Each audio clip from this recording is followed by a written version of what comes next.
Wow. The One Korea Coalition, on whose behalf I speak tonight, have a message that we wish to spread and disseminate as far and as wide as possible. We want to reach people everywhere for our cause. We want everybody to hear our message. This message, especially to be presented in this hallowed place, Senate Caucus room. A lot of history-making events have taken place in this very room.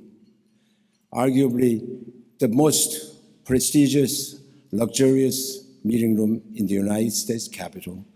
You are right here, and we invited you here to help us out in spreading this message to your friends, to your family, and through them, to their friends and their acquaintances, eventually to reach, hopefully, people everywhere. The message is that Korea will be united again, will be one again, will be one Korea again. We have another message that has been eloquently argued for by a man in his book, The Unification is Bonanza, who has inspired me to devote my retirement years for this cause of unification. Professor Changmin Shin sits right here. Would you stand and be recognized?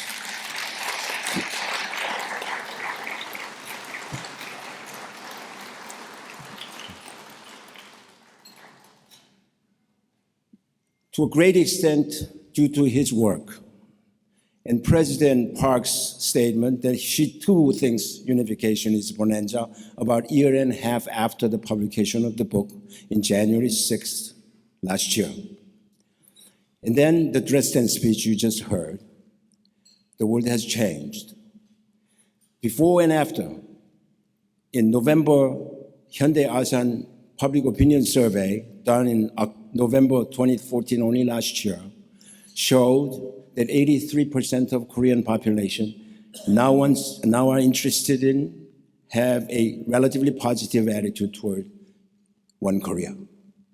This was a 30% rise from just a year ago when the similar public survey was done. It always remained at about little over 50%, and ever declining since then, and especially age grows younger, the interest diminishes. So Professor Kim Shin argued for that how Korean people can now, unlike our fathers and grandmothers, are fully capable of achieving one Korea. And there is no longer a talk about we cannot afford it. It is beyond us. Our fate is in the hands of the powers around us. We cannot do anything about it. Our generation, present day Koreans, are different from our ancestors, who are no worse than us, but whose circumstances were such that there was nothing that could be done. So we believe now Korea shall be united again. Only question is time and circumstances. And we also believe that Korea, thus newly to be created, will be a country, a one country we can all be proud of, can be supported by all good men and women of the world. We believe this is a country that we, since antiquity, have long wished, a country that we can be proud of, we can be model to others, a decent society, a free society, people who live in peace with their neighbors and with everybody. Korea has never invaded in its entire history another people's land, never subjugated anybody or enslaved another group of people. Korea has the love of peace lies deep in our heart. Now I'm not going to go over to describe the message because you have it in your hand, the declaration. We call it DOK, Declaration for One Korea. We also have SOK, Song for One Korea, that we'll soon hear renowned composer Kim Young-seok, and the song by the most 정상급, the summit of entertainment world in Korea, Na Yoon-kwon and Yang Pa, and you will hear directly from them. And this song was took, I think, as long as it took us to write the declaration, about 7-8 months. Hyung-seok Kim told me that this effort to produce this music, maybe we should talk about the music later after you hear it first, but it is, I heard it many times. Pay particular attention to its start of the song, slow, serious, sincere, and then how it ends, the music, with the song ends, but the purpose for which this has been written is still unfinished. That the tone, pay attention to how it ends, and how it, in the middle, the song is sung by a solo and the chorus, and this song in one day, hopefully, will be in every karaoke joint in Korea, Japan, and everywhere else. And it's a very, very beautiful tone and very easy to imitate and make it So we want you to read the declaration and hum the song and have other people do the same, and we'll be there in One Korea. I have a lot more to say, but maybe we'll have another opportunity, and there's something that I should say. Oh, the importance of this year and importance of doing it here in Washington. 2015 is very important. It is particularly important because we must sustain this increased interest in Korea unification, which has recently been revealed and increasingly manifest.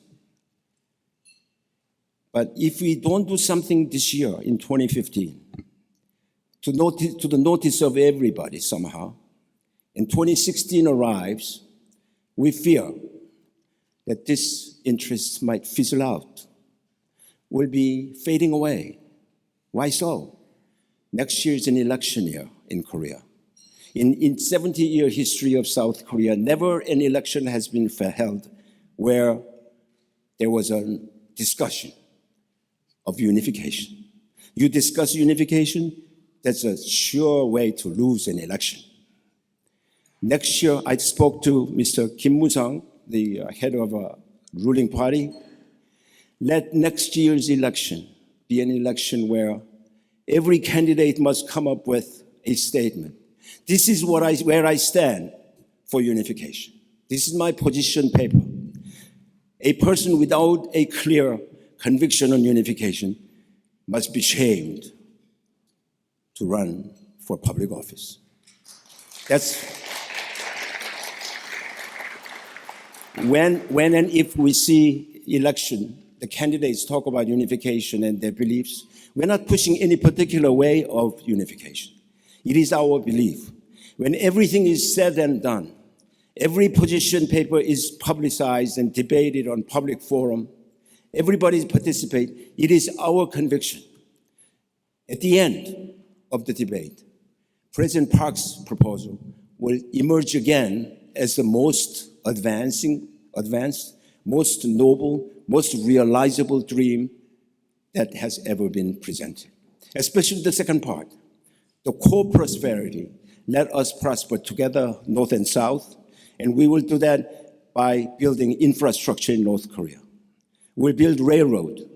We'll build roads like Gyeongbu-san, which was opposed by most people.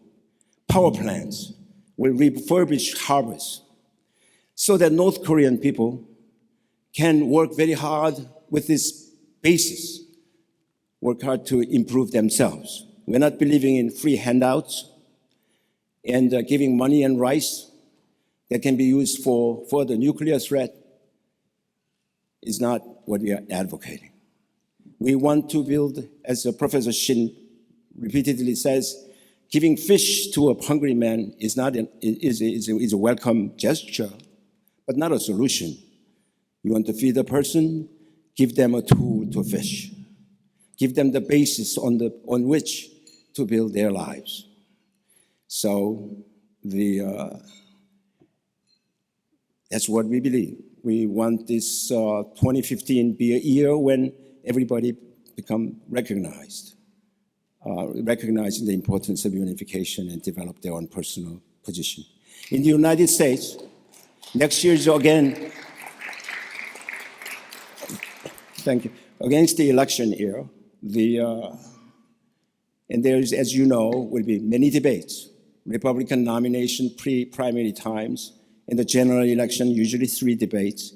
There has never been, in the history of America's presidential election, perhaps since the Korean War, candidates were asked that what is your position on Korean unification? How do you think North Korean human rights problem can be handled? Every candidate who's running for president of the United States must have an answer for that.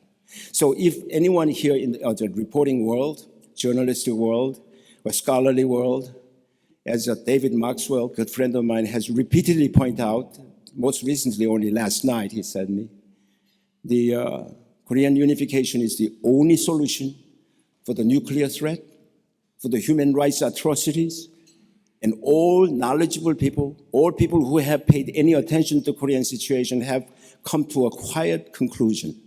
There's no other way to solve nuclear threat. There's no other solution to human rights violation. Human rights the unification will not only end these problems of global scale, it will help build a model country. There will be threat to nobody, will be benefit to everybody. Korea will be not just great again. Korea has never been that great. That kind of great will come in the days ahead. Thank you very much, and let's get to work to spread the news.